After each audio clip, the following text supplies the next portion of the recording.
نحمدہ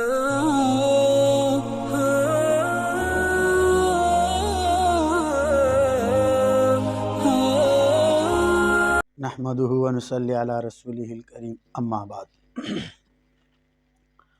مشکلات میں سے نکلنے کے لیے ایک وظیفہ، بہت سے لوگ آج کل قسم قسم کی مشکلات میں پھنسے ہوئے، کسی کے ساتھ بیماری کے مسائل ہوتے ہیں، کسی کے ساتھ روزگار کے مسائل ہوتے ہیں، کسی کے گھر کا مسئلہ ہوتا ہے، کسی کے جاب کا مسئلہ ہوتا ہے، کسی کے کام کا مسئلہ ہوتا ہے، کسی کے بزنس کا مسئلہ ہوتا ہے۔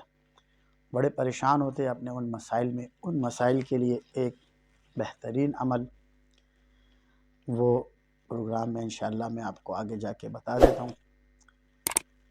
سب سے پہلی چیز تو یہ ہے کہ اپنے تعلق کو اپنے اللہ سے جوڑے، اپنے تمام مسائل میں، ہر مشکل میں اپنے رب سے اپنے تعلق کو جوڑے۔ اور اللہ تبارک و تعالیٰ کے ساتھ تعلق جوڑنے کے لیے سب سے انتہائی آسان اور قریب ترین راستہ یہ ہے کہ ہم استغفار کریں اور اللہ کے حبیب صلی اللہ تعالیٰ علیہ وسلم پر درود کی کثرت کریں، کیونکہ ایک دفعہ اگر کوئی شخص اللہ کے نبی پر درود بھیجتا ہے تو اللہ تبارک و تعالیٰ اس پر 10 رحمتیں اتارتے ہیں۔ ایک دفعہ درود اللہ کی طرف سے 10 رحمتیں اتارتے ہیں۔ پھر خود اللہ تبارک و تعالیٰ خود فرماتے کہ اللہ بھی اللہ کے نبی پر درود بھیجتے ہیں اور فرشتے بھی اللہ کے نبی پر درود بھیجتے ہیں، اور اے ایمان والو تم بھی اللہ کے نبی پر درود بھیجو۔ درود کی فضیلت پر ایک صحابی اللہ کے نبی کے پاس آئے اور اللہ کے نبی سے فرمایا، یا رسول اللہ صلی اللہ علیہ وسلم، میں اپنے دن کا کچھ حصہ پر درود بھیجتا ہوں۔ اللہ کے نبی نے فرمایا اس کو زیادہ کر دو تو بہتر ہے۔ پھر اس نے کہا، یا رسول اللہ، میں آدھا حصہ پر درود بھیج دوں گا، دن کا آدھا حصہ۔ فرمایا اگر اس سے بھی زیادہ کر دو تو زیادہ بہتر ہے۔ پھر اللہ کے نبی نے انہوں نے فرمایا، رسول اللہ، میں اپنے دن کے نا 4 حصے کروں گا تو 3 حصے آپ پر درود بھیجوں گا۔ تو اللہ کے نبی نے فرمایا اس سے بھی زیادہ کرو تو بہتر ہے۔ پھر اس نے کہا، یا رسول اللہ، میں ہر وقت آپ پر درود بھیجوں گا۔ اس طرح کا مفہوم روایت میں ملتا ہے۔ تو درود کی فضیلت بہت زیادہ ہے۔ اگر درود کی فضیلت پر ہم بیٹھ کے پروگرام کریں نا تو انشاءاللہ صدیاں گزر جائے لیکن درود کی فضیلت ختم نہ ہو۔ درود اتنے فضائل کا حامل ہے کہ اگر پچھلے بزرگوں کے پاس جائیں نا تو ان کے پاس اگر کوئی کسی مسئلے کے لیے آتا تھا نا، وہ درود ہی کو زیادہ تر تلقین کرتے تھے، کثرت سے 2 چیزوں کو۔ مدینے میں ایک بزرگ تھے، بڑے مشہور بزرگ تھے، تو اس بزرگ کے پاس جب بھی کوئی آتا تھا، کسی کے ساتھ کینسر کا مسئلہ ہو، کسی کے ساتھ مالی مسئلہ ہو، کسی کے ساتھ کسی بھی قسم کا مسئلہ ہو، تو وہ بزرگ 2 چیزیں ان کو بتاتے تھے کہ ان 2 چیزوں پر عمل کرو، اور ان کی تعداد بھی غالباً 500 کے قریب بتاتے تھے۔ ایک استغفار اور ایک درود۔ تو یہ 2 چیزوں کا وہ تلقین کرتے تھے، اور جو لوگ ان کے بزرگ کے بتائے ہوئے اور ان کے اجازت سے اس وظیفے پہ عمل کرتے تھے تو ان کے مسائل اللہ پاک حل کر دیتے تھے۔ تو ہمیں بھی اپنی زندگی کے اندر درود کو، استغفار کو لازم پکڑ لینا چاہیے۔ سب سے پہلی چیز 5 وقت نماز باجماعت پابندی کے ساتھ اہتمام کرے، اپنے گھر میں دین کا ماحول لے کے آئے، دینداری کا ماحول اپنے گھر میں لے کے آئے۔ اب دیکھ لو ہر طرف بے دینی، ہر طرف لادینیت پھیلی ہوئی ہے، گھروں کے اندر مسائل ہے، ہر گھر پریشانی میں مبتلا ہے، ہر گھر میں، جس گھر میں بھی چلے جاؤ کسی نہ کسی کے ساتھ بیٹھ جاؤ، کوئی نہ کوئی مسائل ان کے ساتھ ہے، کسی نہ کسی مسئلے سے کوئی نہ کوئی 2-4 ہے۔ اس کی سب سے بڑی وجہ ہم لوگ دین سے دور ہو گئے، ہم اپنے رب کو ناراض کر بیٹھے، ہم اتنی دنیا کے معاملے میں پرواز کر چکے ہیں کہ اپنے رب کو ناراض کر چکے ہیں۔ ہر وقت ہم دنیا کی فکر میں، دنیا کے غم میں، دنیا ہی دنیا۔ کسی کا گھر نہیں بنا، گھر کے لیے پریشان ہے، گھر کے کام کس طرح ہو، کسی کے پاس روزی نہیں ہے، روزی کے لیے پریشان ہے، روزی کا انتظام کیسے ہو، کسی کے بچے ہیں تو بچوں کی وجہ سے پریشان ہے کہ جو ان کی اولاد ہے وہ نافرمان ہے، اور کسی کی اولاد نہیں ہے تو وہ اولاد کے لیے پریشان ہے کہ یار ہماری اولاد ہو جائے۔ کوئی نافرمانی اولاد سے پریشان ہے کہ ان کی اولاد نافرمان ہے، اتنی محنت سے مشقت سے ان کو پالا پوسا، دن رات محنت کری، حلال حرام کی تمیز نہیں دیکھی، اور وہی بچے جو ہے نا ماں باپ کو اٹھا کے گھر سے باہر کر دیتے. کیوں؟ کہ ہم نے اپنی اولاد کو اللہ سے نہیں چھوڑا، ہم نے انہیں لقمہ حرام سے بچایا نہیں، ہم نے حلال لقمہ نہیں دیا، ہم نے اس چیز کی تمیز نہیں کری کہ ہم جو کما رہے یہ حلال ہے یا حرام، ہم کسی کا حق کھا رہے یا نہیں کھا رہے. چونکہ جیسا لقمہ آپ دیں گے نا اسی طرح کے لقمے کے اثرات از خود آئیں گے.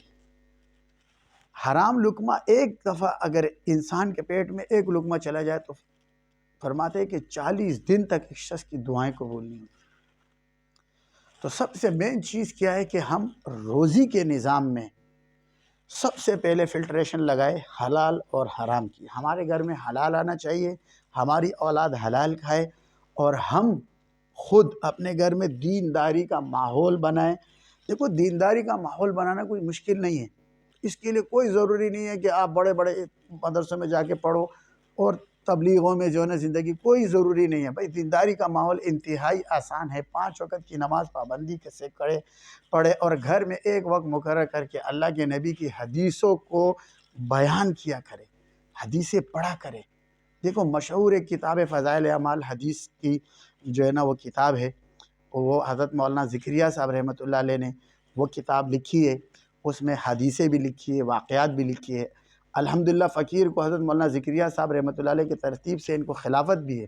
ہمارے حضرت سید احمد علی شاہ صاحب رحمۃ اللہ علیہ کو حضرت صوفی اقبال صاحب نے جو مدینہ میں ہوتے تھے ان کی طرف سے خلافت اور اجازت تھی، تو حضرت کی طرف سے ہمیں بھی ہے الحمدللہ. اور پھر اتنے بڑے بزرگ گزرے مولانا ذکریہ صاحب رحمۃ اللہ نے ہمارے لیے کتنی آسانیاں کر دی. انہوں نے یہ سب چیزیں ایک جگہ لا کے جمع کر دی.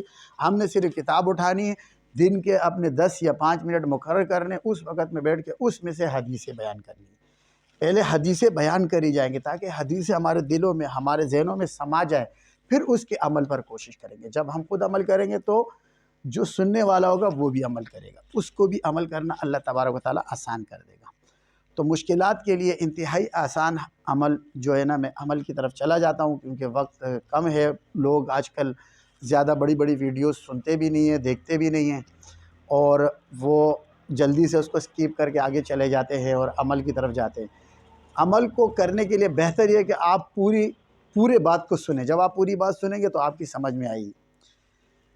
بہت آسان ہے. آپ نے عصر کی نماز کے بعد نماز پڑھنی ہے. نماز کے بعد آپ نے درود شریف پڑھنا ہے 70 مرتبہ، جو بھی درود آپ کو آتا ہے، آسان کوئی بھی درود. اس کے بعد آپ نے استغفار کرنا ہے 70 دفعہ.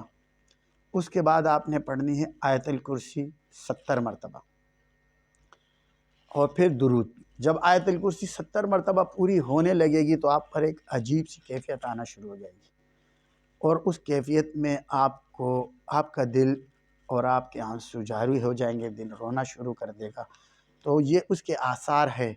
ان آثار سے آپ سمجھ جائے کہ اب میری کیفیت جو ہے نا مجھ پر آ گئی.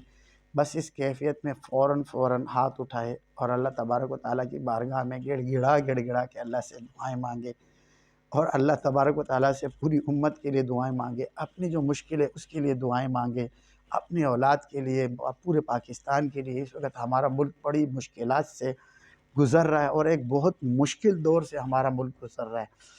پھر اس وقت ہمارے ملک کی سرحدات کے لیے دعائیں مانگے، اور اس طرح ہمارے ملک کے جتنے ادارے ہیں جو حفاظت میں جو مخلص ہیں، جن میں جو خرابیاں ہیں.